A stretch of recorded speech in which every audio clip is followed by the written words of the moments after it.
যে কথা না বললেই নয়, আমাদের ৬৮,০০০ গ্রাম বা তারও অনেক বেড়ে গেছে। আমাদের আবাসযোগ্য জমির পরিমাণ খুবই অল্প। তারপর আমাদের কিন্তু বেঁচে থাকতে হবে এই সমাজে সংগ্রাম করি।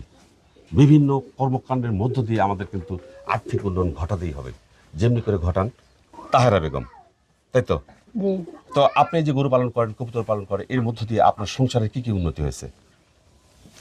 দুটা ছেলে লেখাপড়া করে, আমার সংসারে আমি অনেক জমা জমিও বানিয়ে নেওয়া নিয়েছি।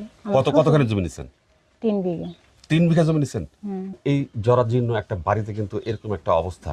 আমরা চাই আমাদের গ্রামের প্রতিটা নারী এভাবেই তাদের সংসারকে এগিয়ে নিয়ে যাক। তাদের সংসার নামক যে বোঝাটা, সেটা বোঝা নয়, সেটা একটা আনন্দের বিষয় হোক। কারণ উনি কিন্তু কাজ করতে ভালোবাসেন, তাই তো? তাই তো? নাকি বসে থাকতে ভালো লাগে না তো? না, নামাজের সময় নামাজ পড়ি, আর? কোরআন তেলাওয়াত করি। আচ্ছা, আর? সংসারে ঝামেলা তো, স্বামীর সংসারে কাজ আছে। হুম হুম। আর এই গরু কাজগুলো করতে কি ভালো লাগে না খারাপ লাগে? ভালো লাগে। ভালো লাগে না?